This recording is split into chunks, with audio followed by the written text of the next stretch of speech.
Hello, everyone. My name is Karen McDermott, and I'm an author, publisher, and speaker. And I am here today to speak on International Women's Day about the subject of being the difference you want to see in the world. And thank you to Karen Dennett for inviting me. I hope that my words, my story, inspires you. I really do. I'm going to answer a few questions that Karen sent to me, and I hope that you find them insightful. I haven't been asked these questions before, so here we go. So, what were you like as a teen at high school age? And what you wanted to achieve, hopes, etc. Okay, so I went to an all-girls convent school.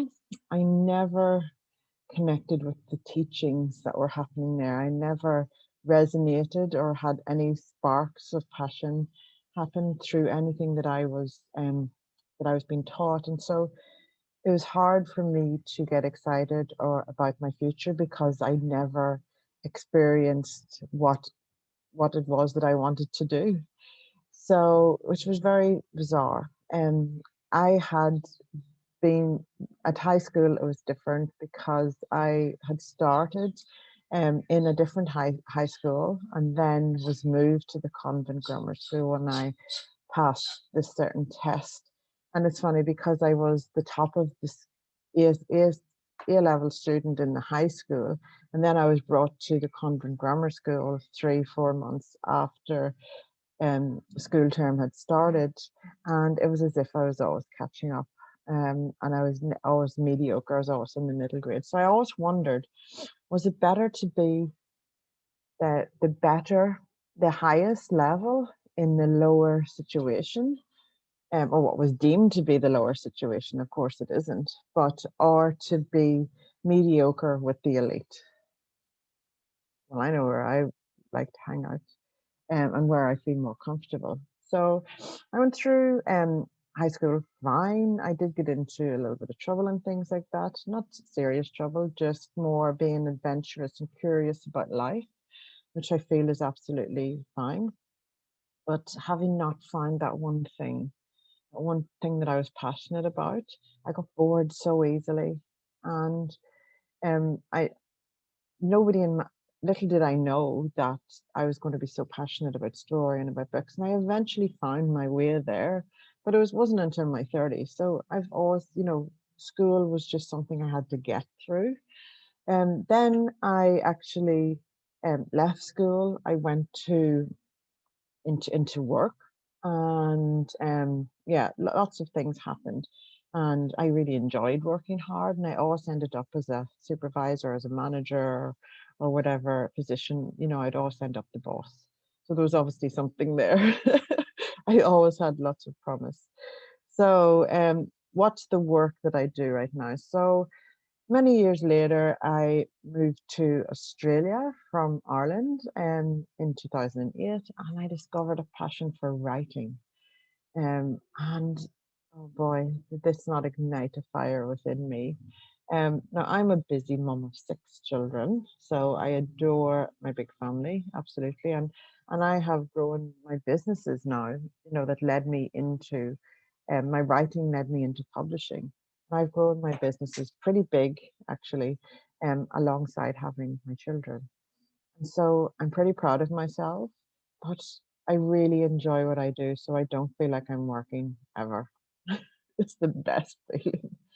So when I started writing, I ended up writing I was writing children's books at first for my kids, and then I felt that had this calling to write a novel about something I was really passionate about. So I wrote that novel, and it led me into publishing. I had a negative self-publishing experience, so it led me into publishing. Everything's always learning. Every experience has always been learning for me. So that's how I learn, is my experiences in my life. So I always recommend that you experience the best of life, because it's going to lead you through your calling. And the best of life is always different for everyone. There's no one size fits all with that scenario. So the work that I do now, the work that I get paid for is I publish books for people. I own 4 publishing presses, and one of them is Serenity Press, and I'm actually a publisher for the beautiful Duchess of York. She writes books of kindness. We have a 22-book deal with her. Lots of amazing things happening in that with my beautiful Serenity Press. And we have Kate Forsyth, who's a magnificent. She's obviously a well-known Australian author. We have her books. Book 4 of her series is being published this year. And they're young adult books you might want to check out. They're amazing. So yeah, I get to publish people because my calling is to help. So yeah, it's amazing. So okay, so my highlights of on my story to get here, the highs, the lows, the lessons. Well, I've been sharing that, really, haven't I? I don't dwell on lows because I live a pretty high vibrational life because I do what I love. And when you do what you love, you know, and you own it with all of your authenticity and just who you are, and you show up as you are, who you are every day, and know who you are, then you get to really do what you love and enjoy it and really, make a nice living out of doing what you love. You really do. And nobody in my family had ever written a book. Nobody in my circle had ever written a book. It was a big thing. My mum was an avid reader, but I wasn't. But it's just something that I got called into. So I think once I worked around the limiting beliefs that were there because I didn't think that I that was me, and that probably came from being in the elite school and everybody being better, and me just hanging out safely in the middle zone. So that probably came from that, and I didn't think that would ever write a book. I know that one of my friends says, if Mr. Jones, who was our English teacher, if Mr. Jones knew that you had published over 30 books, written and published over 30 books, he'd have a heart attack. And I'm like, wow, you probably would, because I would not have been the child you would have picked out in the class who would be a published author or even own 4 publishing presses. So yes, it's interesting. So lots of highlights, lots of stepping stones, and lots of challenges along the way. But my perspective on challenges seems to be different than a lot of other people's. I don't see challenges as a stumbling block, as a roadblock. I see challenges as an opportunity to evolve into the person that to learn what I need in that situation. It's time to pause, learn what I need to reach the next level. And the next level is what's going to bring me to be the person that I want to be to reach my goals and my intentions. I call them intentions. So that's how I see challenges. I don't see them as a negative. I actually see them as a positive. It's where I need to pause, do some work, get through it, and whenever you're aligned with what you want to do in life, whenever you set a goal, set an intention, you're open to the journey of that. I suggest that you keep open to the journey that brings you on, because life is an adventure. It is there to be lived and learned and loved. And when you do live, learn, and love life, it's amazing how rewarding it is. It's satisfying, enjoyable, and successful. And you can have your own definition of success, whatever success is for you. And success is for me having a beautiful balance between doing a job that I love and being a present mum for my kids. Don't compromise. My success encompasses all of my values. So I never feel I have to sacrifice any part of myself to be successful.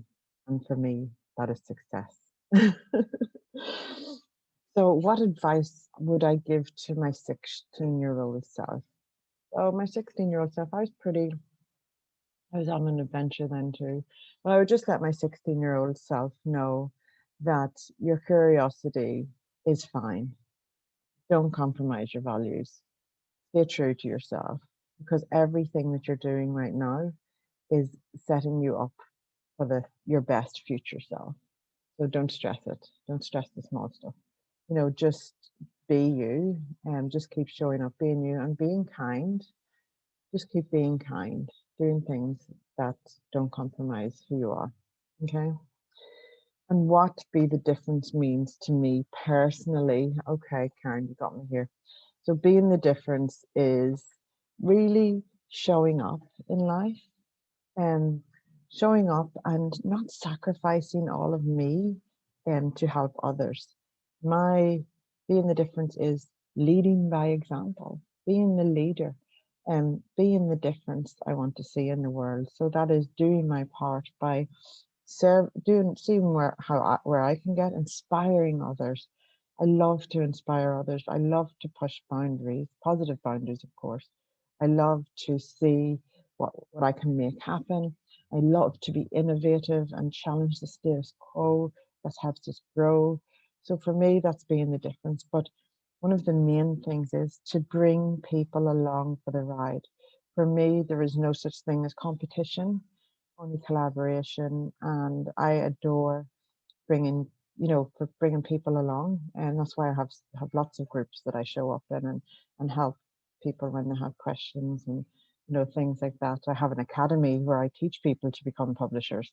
So I'm even training my competition, as somebody suggested to me, and I'm like, the more people that there are bringing stories out into the world, the better the world will be, because stories help us connect, stories help us heal, stories entertain us, stories gift us solace whenever we need to escape. Stories are important. Stories help us bond with our children. It's just stories are powerful. So thank you so much for listening, and I hope that you got some inspired nuggets out of me listening to me speak today. And take care and enjoy life. Bye.